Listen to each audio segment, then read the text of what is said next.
बिरादर कियानी साहब, ऐसी तरमीम क्यों लेके आ रहे हैं जिसमें अदलिया की आज़ादी तहतेग हो रही है?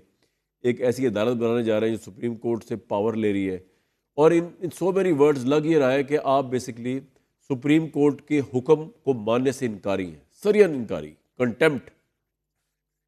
बिस्मिल्लाहिर्रहमानिर्रहीम। कामरान साहब, बहुत शुक्रिया जी अपने शो में दावत देने का। देखिए, दो अलहदा मौजू एक एक करके कर लेते हैं। एक तो आईनी तरमीम है, मगर उससे पहले आपने ये रिज़र्व सीट्स के केस की बात की। देखिए, पहली बात तो ये है कि रिज़र्व सीट्स का ऑर्डर या जजमेंट जब से आई है, एक शॉर्ट ऑर्डर आया, उसके बाद आपने देखा कि एक माइनॉरिटी जजमेंट आई 2 जजेस की, जिसमें उन्होंने बहुत तफसीली एक डिटेल्ड माइनॉरिटी जो ऑर्डर लिखा और बहुत संगीन सवालात उठाए उन्होंने मेन जजमेंट के ऊपर।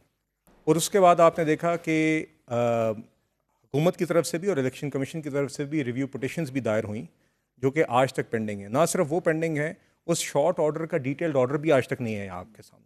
तो देखिए, कौंसिल वाले फैसले का जी, जो रिजर्व सीट्स का फैसला है, जिसके ऊपर अभी आपने इंट्रो में भी जिसका जिक्र किया, आप कह रहे हैं अगर वो फैसला आ जाए तो ये मामले खत्म हो जाए। नहीं आपने फिर भी नहीं मानना। नहीं, देखिए, हम नहीं, गुजारिश ये कि एक पेंडिंग केस है, एक जजमेंट शॉर्ट ऑर्डर आया जिसका डिटेल फैसला अभी तक नहीं आया। उसके ऊपर हम आज भी समझते हैं वो फैसला दुरुस्त नहीं है, और उसकी ग्राउंड्स बना के एक रिव्यू पिटीशन दर्ज समझते हैं कि फैसला दुरुस्त नहीं है, लेकिन सुप्रीम कोर्ट समझती है कि कोई भी फैसला दुरुस्त है, तो उसका हल क्या है? उसका हल ये है कि आईनी अदालत बना के सुप्रीम कोर्ट की पावर खत्म कर दी है। उस दुरुस्त फैसले का डिटेल ऑर्डर क्यों नहीं निकाल रहे? काफी अरसा गुजर गया तो मुख्तसर ऑर्डर पे आप और इलेक्शन कमीशन, आपका स्पीकर अमल दरामद करने को तैयार ही नहीं हो रहा, तो डिटेल तो जब आएगी तो इलेक्शन कमीशन हम तो नहीं है जी, इलेक्शन कमीशन तो इलेक्शन कमीशन नहीं। तो देखिए, दूसरी बात है, और मैं आज भी समझता हूँ फैसला लीगल है।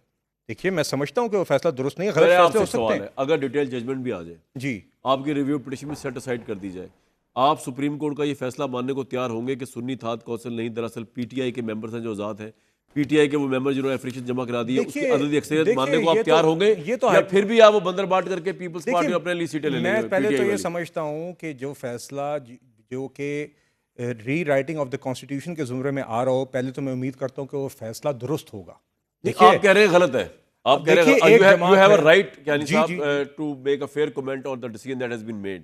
मैं ये कह रहा हूँ, आप ये एक्सक्यूज नहीं ले सकते अभी कि डिटेल जजमेंट आएगी तो हम फिर देखेंगे। आपको चल गया पता कि डिटेल जजमेंट रिफ्लेक्ट कर रही होगी मुख्तसर फैसले को, ऐसे होता है ना? ये जी, और फिर डिटेल जजमेंट के ऊपर रिव्यू पिटीशंस होगी। मैं आपसे ये कह रहा हूँ कि क्योंकि हमने आगे चलना है ना, लोग जानना चाहते हैं, आपकी सोच भी तो एक होगी ना, ये तो नहीं कि आपको इस बारे में पता ही नहीं है।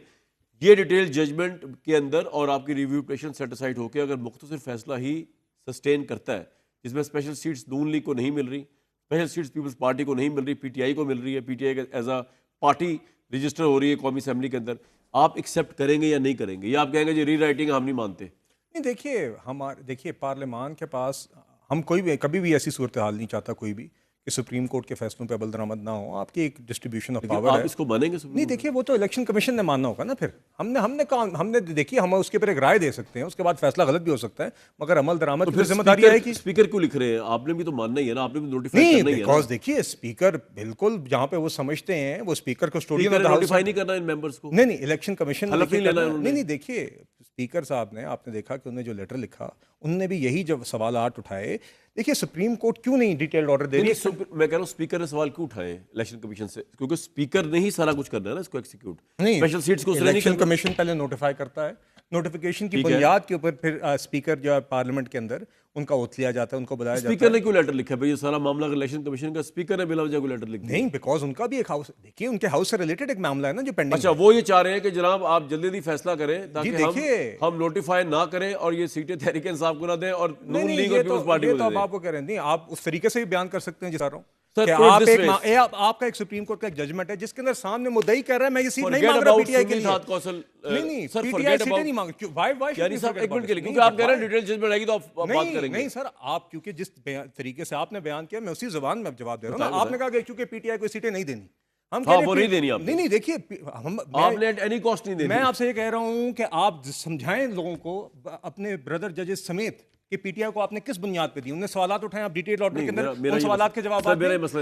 एक जमात ने सीटें मांगी साहब, वो आपने कोर्ट में केस लड़ना है ना, वो मैं क्या समझाऊं? सर, आप इधर समझा रहे हैं, नहीं, आप कोर्ट के बाहर अभी पीटीआई के साथ ज्यादती का मुकदमा लड़ रहे हैं ना। फैसला आ चुका है, फैसला आ चुका ना। जी, आप ये कह रहे हैं कि जी फैसले क्योंकि का वो detailed order नहीं आ रीराइटिंग ऑफ द फैसला आप नहीं मानेंगे, आप यही कह रहे हैं ना? नहीं सर, मैं आपसे ये कह रहा हूं कि मेरे नजदीक वो फैसला गलत है और गलत है। और हुकूमत ने और इलेक्शन कमीशन ने, लेकिन- सर मेरी यार सुने ना, हुकूमत ने और इलेक्शन कमीशन ने कोई गैर आनी काम तो नहीं किया। लेकिन सर- उन्होंने जुडिशियल प्रोसेस के तहत एक रिव्यू पिटीशन दायर की सिविलाइज और कंट्रीज detailed के order का अंदर फैसले का अगर इंतजार कोई करें। भी शख्स, ख्वाह वो पर्सनल पार्टी है, कोई पर्सनल मुकदमा है, या वो कोई हुकूमत है जिसके खिलाफ फैसला है, उसको वो फैसला जहर भी लग रहा हो, उसको वो फैसला गलत भी लग रहा हो, क्या किसी सिविलाइज सोसाइटी के अंदर इसके अलावा कोई चॉइस है कि आप सुप्रीम कोर्ट के फैसले को मनो तस्लीम कर लें, या आज आप मुझे कुछ और बता रहे हैं कि आप नहीं मानेंगे अगर आप गलत सर, समझते हैं फैसला? अच्छा कामरान साहब, फिर मुझे ये बताइए, जो इस तरह की कॉन्स्टिट्यूशनल नोयत के फैसले होते हैं, उसके अंदर कभी कभी जिसने तस्लीम भी करना होता है, जिसने रिव्यू पिटीशन भी दायर करनी होती है, वो कभी कभी डिटेल्ड ऑर्डर तक का तो फैसला करता है ना, या वो ये तो कहता है ना कि बजाय इसके कि कल रिव्यू पिटीशन के अंदर कोई और आउटकम आ जाए, तो रिव्यू पिटीशन को सेटल होने तो दें, आप अच्छा उससे पहले कि उसकी implementation कैली साहब की ये तरफ कह रहे हैं कि अगर रिव्यू पिटीशन में भी आप हार गए,